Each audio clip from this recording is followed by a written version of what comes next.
Good day everyone! In this video, we will talk about preparing and cooking meat. This is the first part of the lesson and the topics included are the different kinds and cuts of meat, the market forms of meat, and the different methods of cooking meat. Here are our learning targets. Number 1, I can identify the different kinds and cuts of meat. Number 2, I can discuss the appropriate cooking methods for meat cuts. And number 3, I can prepare meat according to the given recipe. Meat refers to an animal flesh that is used as food. This may include animal parts like muscles, connective tissues, or other edible organs. This is a rich source of protein, vitamins, and minerals that is essential for our body. Different kinds of meat. Pork. It refers to the meat of swine. Good quality pork comes from young animals, usually 7 to 12 months of age. Pork is usually pink but may be darker when meat comes from old swine. There is more fat in pork than in the other meats. It is fairly formed and very white.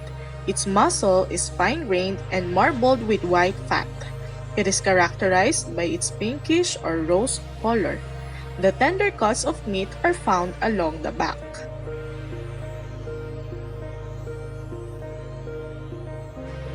Characteristics of good quality pork. Number 1, the meat should be firm and pink. 2, there must be a good surround of firm, white, milky fat.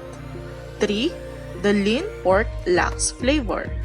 And 4, the bones should be small and white in color. Beef. Beef comes from mature cattle that are between 15 to 20 months old. Young beef has small amount of fat and is less flavorful and juicy than mature beef. When good quality beef is first cut, the flesh should be bright red, smooth, firm, and moist. High quality beef have a smooth covering of firm, creamy white fat which is evenly distributed over the exterior portion of the meat.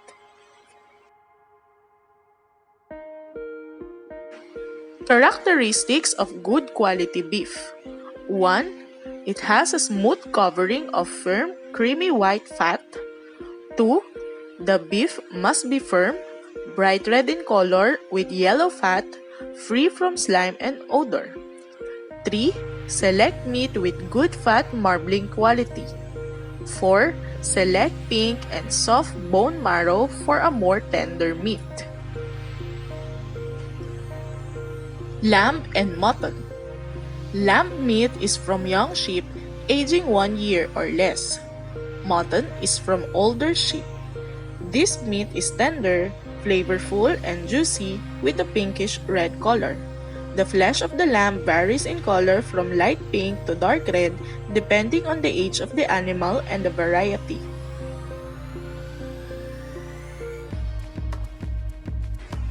Characteristics of good quality lamb and mutton. Number 1, mutton is heavier and the flesh is darker than the lamb. 2, mutton also has stronger smell than the lamb. Veal. Veal is the meat from calves between 4 and 5 months.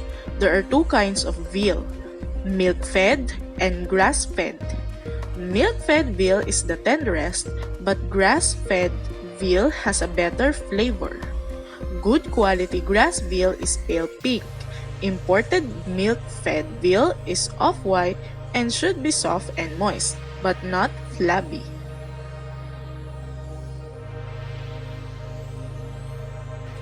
Characteristics of good quality veal. Number 1, good quality grass-fed veal is pale pink. 2, milk-fed veal is off-white and soft and moist. 3, It has fine texture and puffy connective tissues around the flesh. 4. There is little fat but the bones are in large proportion to the amount of meat. Cara beef. It is derived from the meat of water buffalo or carabao. Carabao meat is considered by many as a healthy food because it is safe to eat even by people with heart problems and those who are allergic to red meat. Carabao meat contains less calories, less fat, and less cholesterol than most meats, including poultry. They are good for dieters and athletes. Characteristics of good quality Cara beef. 1. The meat has darker color than the beef. 2.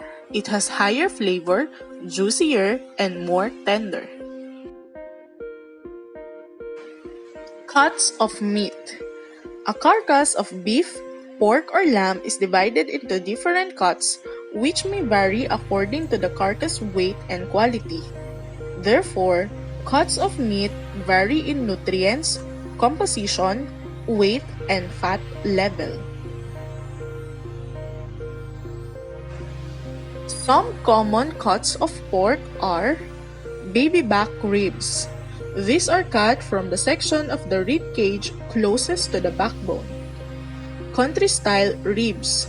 These meaty tender boneless ribs are cut from the upper side of the rib cage from the fatty blade end of the loin. Blade end roast. The part of the loin closest to the shoulder. Boneless blade end roast. It is cut from the shoulder end of the loin and has more fat and flavor than the boneless center-cut loin roast. Pork loin. These are the leanest and most tender pork cuts. Pork chops. This is the most popular cut from the pork loin, which is the strip of meat that runs from the pig's hip to shoulder.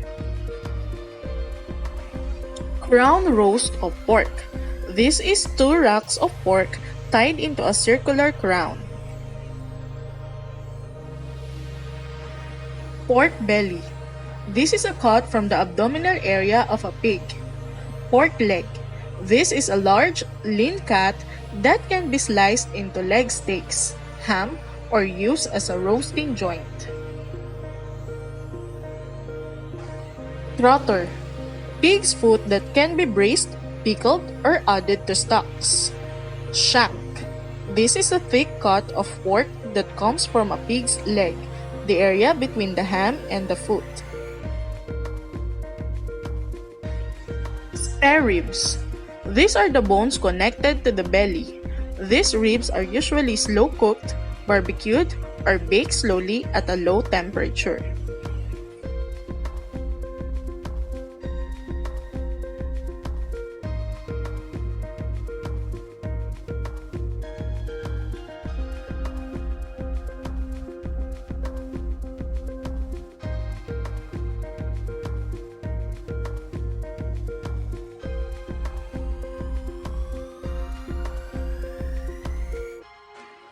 Market forms of meat.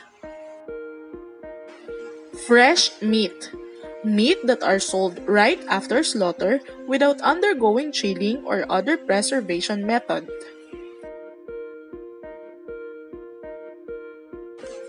Chilled meat. These are meat that has been cooled within 24 hours of slaughter. Frozen meat are meat cuts that has been frozen. Cured meat.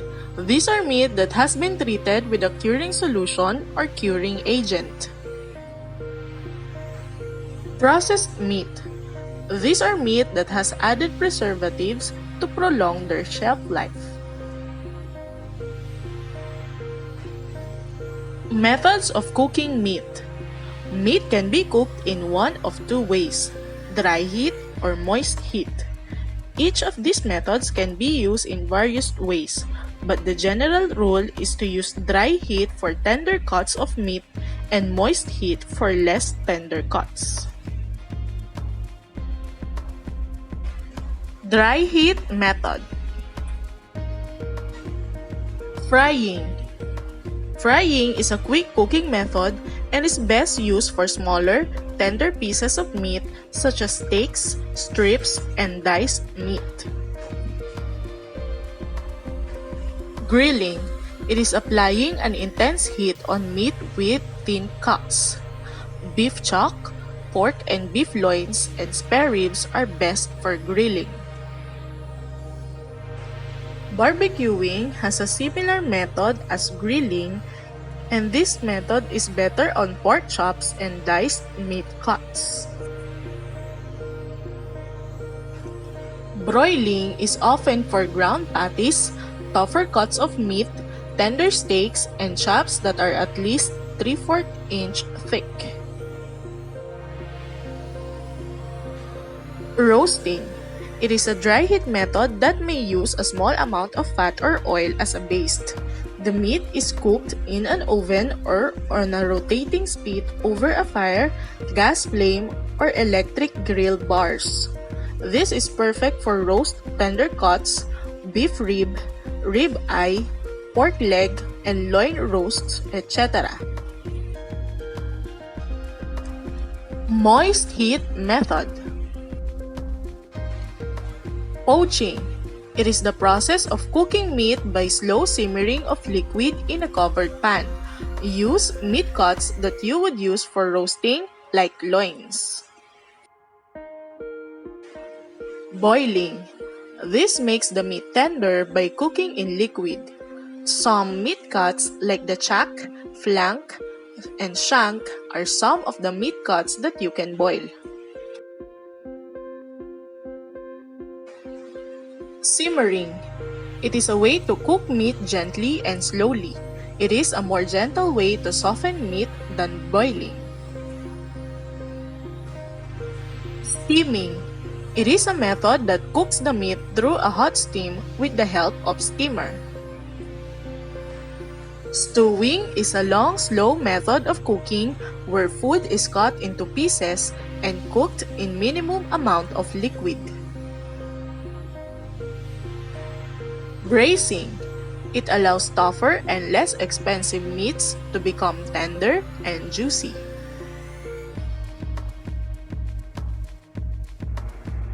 That's it for today.